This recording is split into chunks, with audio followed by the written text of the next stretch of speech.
Hey everybody, Luke from Core Cars News back again. Sorry about missing last week. Had a business trip that was very big, very important.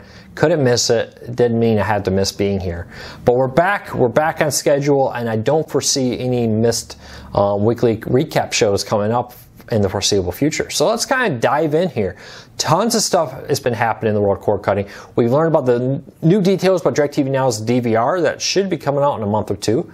We learned about Discovery's plans to launch a $6 a month streaming service to include Discovery and Scripps networks now that they own them. And PlayStation Vue just made a major change to how they work that should make it a far more attractive option for cord cutters.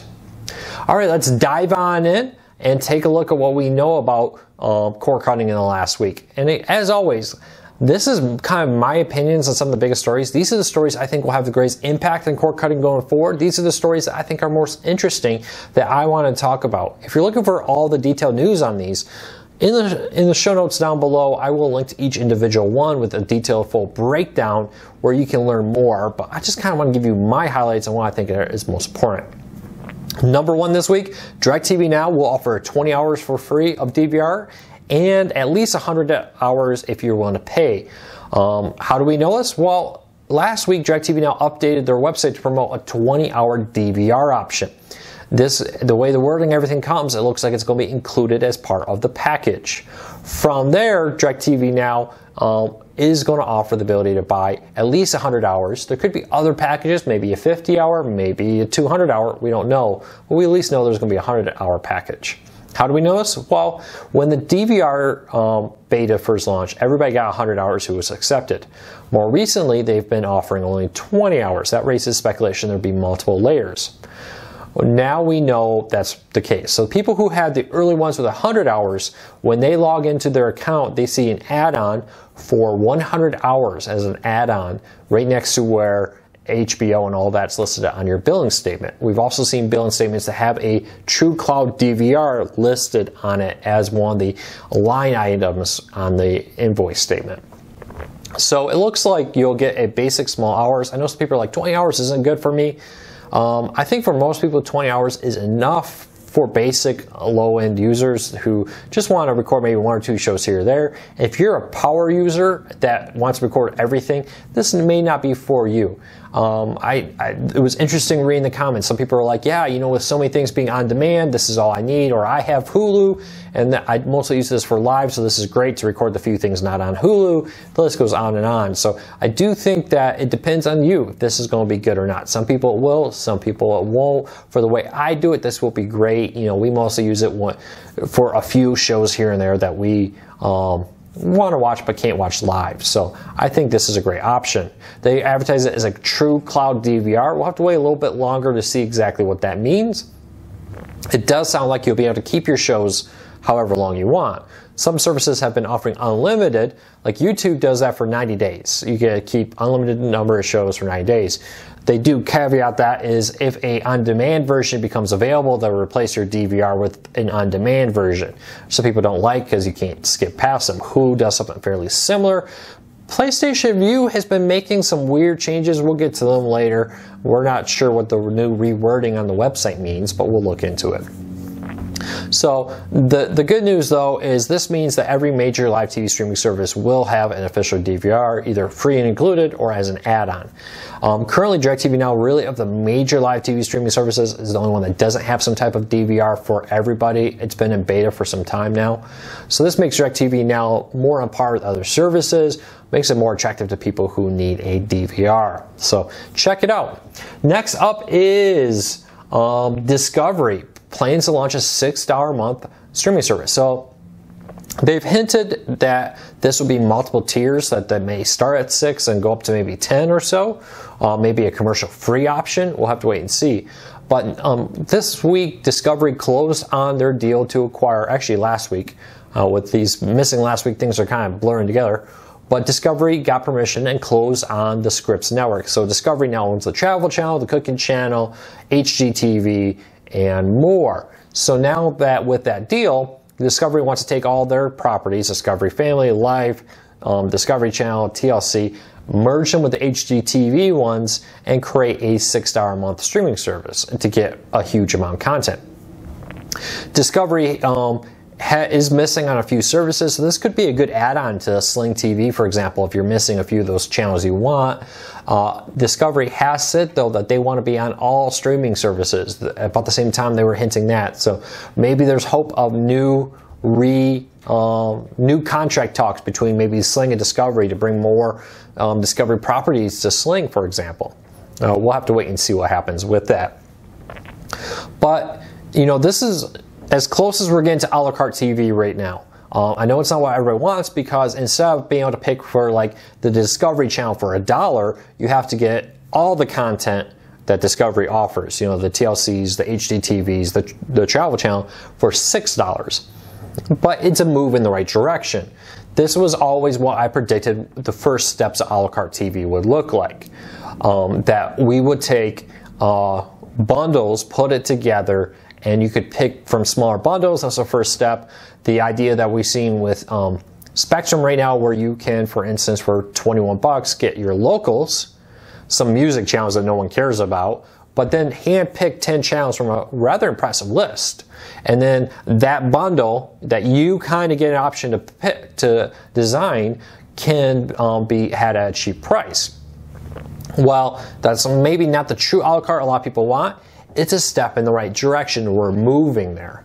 So that is something to remember, that Discovery and everybody is giving you more flexibility, more control, more ability to watch what you want, when you want, and how you want to. So keep that in mind. Is it for everybody? No, but I do think this is a really great one.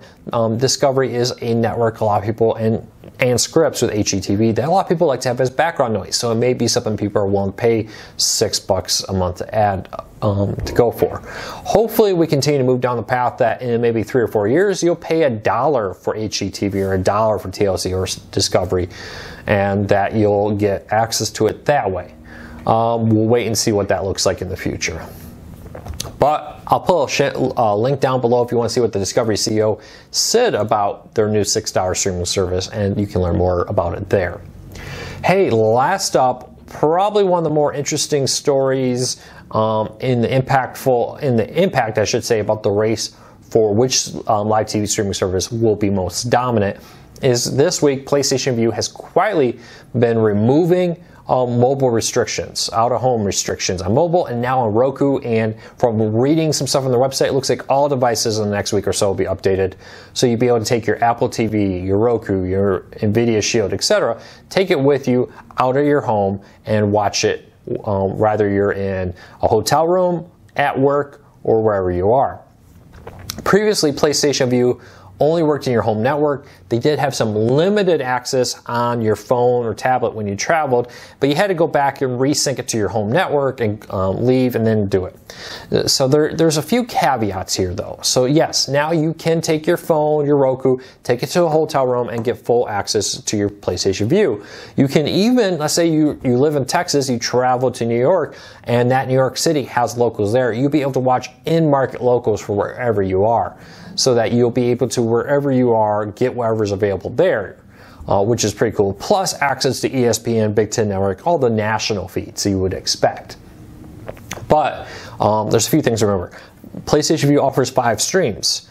Outside of the home, though, you can max it out at 3. So you can have 3 mobile devices outside the home happening and have that happen. If you're inside your home network, you get an additional 2, so you can have 5 inside your home network, which is a pretty cool feature. If you take a Roku out of your home and you bring it to a hotel room, you can only have 1 set-top box outside your home working, and that includes your in-home network. So if you're traveling, you bring a Roku with you and you're watching it in your hotel room, and your kids are back at your home trying to watch it, it won't work. It won't do both. You will be able to have multiple, let's say if you're on the road and you use your phone or tablet, your kids, from my understanding, will be able to still use a Roku or Android TV, etc. device to watch PlayStation Vue. It's when you take your Roku out of your home network. It did say there is one big caveat. NHL networks are not available out of market games, so if you want to watch your NHL game, it will be blacked out if you travel outside your home market. That was one of the things. There's all kinds of other caveats, but those are the big things. That makes PlayStation Vue much more attractive. I think that of the big major live TV streaming services, now Hulu is the only one with a limitation on your Roku or your Apple TV traveling outside your home network. Now, Hulu does allow full access on mobile devices. I hope they change that going forward. I think it'll be beneficial to Hulu, especially now that PlayStation Vue has made that jump and is now offering the ability to watch on the go. You know, I travel a lot for work. I have family. It is very nice that wherever I am, I can open up my PlayStation Vue, my Sling TV, DirecTV Now app, and watch it. Now that PlayStation Vue is joining that market, it makes it a much more compelling offering. I was never a big fan of maybe because I have an office, I travel for work, I have family in Michigan we travel to see. I hated the fact that they were limited to home network. For me, that was a major knock, and I think for many other people that still is. This makes PlayStation Vue a much more attractive option for many people. The main issue that PlayStation Vue now has still is the name. Sony did come out and say that a majority of signups for PlayStation Vue still happen through a PlayStation. I still get emails all the time that I would love to try PlayStation Vue, but I don't own a PlayStation. This is a step in the right direction, but Sony will never be as successful as they could be until they change that name. PlayStation Vue is just, I know PlayStation has a lot of positive reception with a lot of people. The name is a very positive with many gamers. I mean, Americans look on it positively as a great hardware and so forth. But when you say PlayStation Vue, you confuse people thinking they need a PlayStation. So while this is a step in the right direction, it's going to help them. They will never be as successful as they could be until they change the name. It's just the reality of it. So I hope that helps drive cord cutting forward. I think these are the three biggest stories from about the last week or so that are going to have long-term impact. The DVR come from DirecTV Now, the PlayStation Vue out of home market, I should say, access, and Discovery launching a $6 streaming service will all be big things to watch in the future of cord cutting.